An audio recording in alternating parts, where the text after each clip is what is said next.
மாற்றம் நம்ம எல்லாரோடைய லைஃப்லயும் வரும். அந்த மாற்றம் சில பேருக்கு நல்லதாகவும் இருக்கும், சில பேருக்கு கெட்டதாகவும் இருக்கும். அந்த மாற்றம் ஒரு நாள் என்னோட லைஃப்லயும் வந்தது. அந்த மாற்றம்லாம் இப்போ நினச்சா கூட என்னால் நம்ப முடியல. யாராவது வந்து 5 வருஷத்துக்கு முன்னாடி நான் இப்படி இருக்க போறேன்னு சொல்லியிருந்தா நானே நம்பியிருக்க மாட்டேன். அப்படி என்னை மாற்றின ஒரு நாள்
excuse me sir. Yes sir உங்களை உடனே எப்படி வர சொன்னார் சார்? ஓகே, நீங்கள் போங்க, நான் பார்த்துக்கிறேன். Okay sir. மிஸ்டர் விமல், உங்களுக்கு என்ன பைத்தியமா பிடிச்சிருக்கு? என்ன பண்ண சொல்ல என்ன பண்ணி வச்சுக்கிறீங்க? என்ன இது? உங்களால கம்பெனி எத்தனை கோடி லாஸ் தெரியுமா?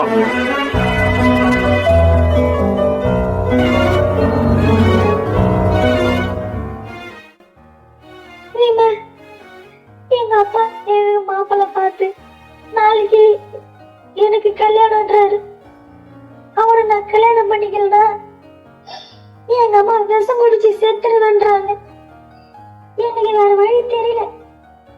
நான் அவனையே கல்யாணம் பண்ணிக்கலான்னு முடிவு பண்ணிட்டேன். நீ என்ன மன்னிச்சுட்டு அப்படியே என்ன மறந்துட்டு, என்னை நீ மறந்துட்டு உன்னோட லைஃப பார்த்துன்னு நீ வாழ. ப்ளீஸ் என்ன மன்னிச்சுட்டு. I love you.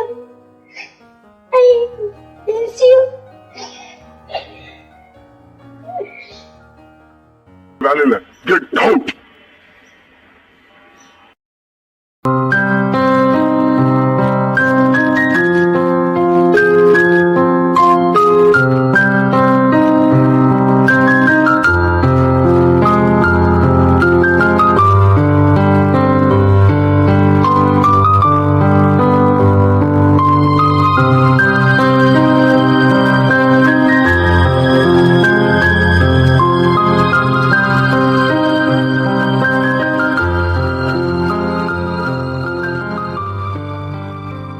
மச்சான், உன்னை தேடி வீட்டுக்கு போனேன்.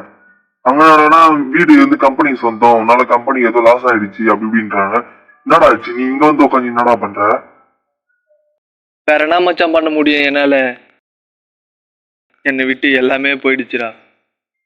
சின்ன வயசுல இருந்து எவ்வளோ விஷயத்துக்கு ஆசைப்பட்டேன்டா.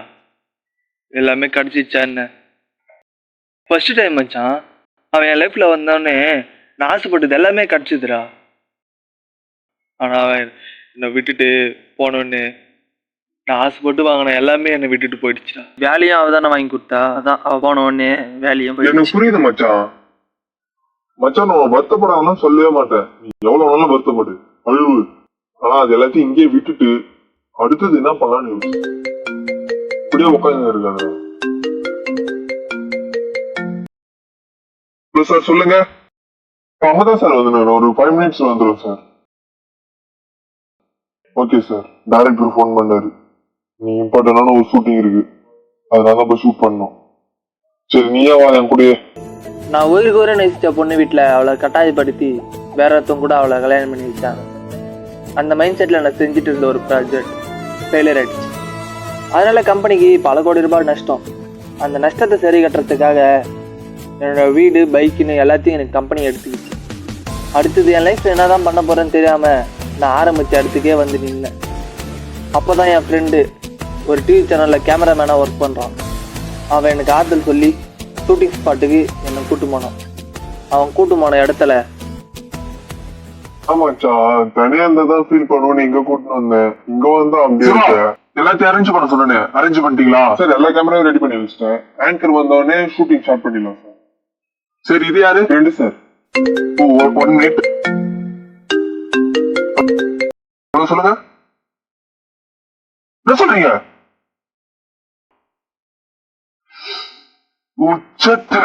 என்ன சார் ஆச்சு?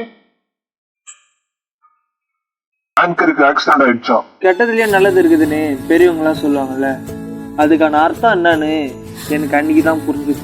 அந்த ஆங்கரோடைய கெட்ட நேரமோ இல்லை என்னோட நல்ல நேரமோ தெரியல. 5 நிமிஷத்துல ஷூட்டிங் ஸ்டார்ட் பண்ண வேண்டிய கட்டாயத்தில் டைரக்டர் இருந்ததுனால வேற வழியே இல்லாம என்ன ஆங்கரிங் பண்ண சொல்லி கேட்டாரு. நானும் சரின்னு ஒத்துக்கினேன். நான் ஆங்கரிங் பண்ண 2 நாள் கழிச்சு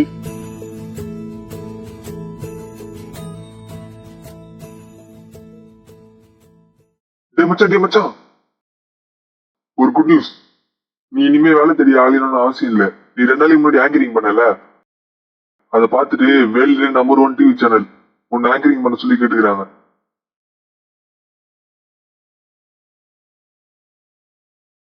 என்னடா இவ்வளவு பெரிய விஷயம் சொல்ற, நீ பண்ண அசல்ட்டா உக்காஞ்சின்னு இருக்க. ஒரு நிமிஷம். ஹலோ சொல்லுங்க. அவன் வீடு பைக்கு எல்லாத்தையும் அவங்கிட்ட வாங்கிட்டீங்க. இப்ப எதுக்கு போன் பண்ணீங்க? ஆல்ரெடி மன கஷ்டத்துல இருக்கறனா நீங்களே என்ன காயப்படுத்தாதீங்க. போன் அவங்கிட்ட கொடுங்க. கொடுக்குற. விமல் நீ பேசாத. நீ பேசினா சத்தியமா நான் தாங்க மாட்டேன். நடந்த விஷயங்கள்லாம் நான் கேள்விப்பட்டேன்.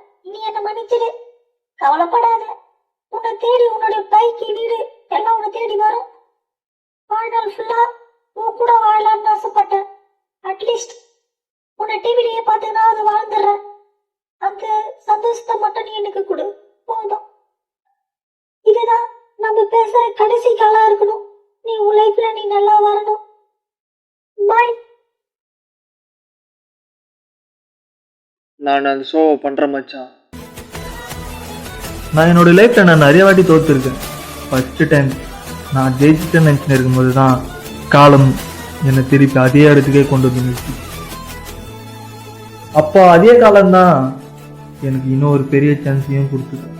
அதை நான் எடுத்துக்கலாமா வேணாமான்னு யோசனை இருக்கும்போது தான் அவள் கால் பண்ணான். அதை அவளுக்காக தான் ஒத்துக்கவும் செஞ்சேன். அந்த நிமிஷம் எனக்கு தெரியாது என் லைஃப் மாறப்போற ஒரு நொடி இதுதான். ஆனா இந்த காலத்துக்கு விளையாட்டுனா ரொம்ப பிடிக்கும் போல. அதான் மேல இருக்கிறவனை கீழையும் கீழே இருக்கிறவனை மேலேயும் தூக்கி போட்டு விளையாடுது. இந்த காலம் எப்ப யாருக்கு எதை செய்யும் தெரியாது. ஆனா எதனா ஒண்ணு கண்டிப்பா செய்யும், அது மட்டும் தெரியும். நேற்று வரைக்கும் நான் எங்கேயோ இருந்தேன், இன்னைக்கு எங்கேயோ இருக்கேன், நாளைக்கு எங்க இருப்பேனே தெரியாது. ஆனா இருக்கிற வரைக்கும் சந்தோஷமா இருந்தேன்.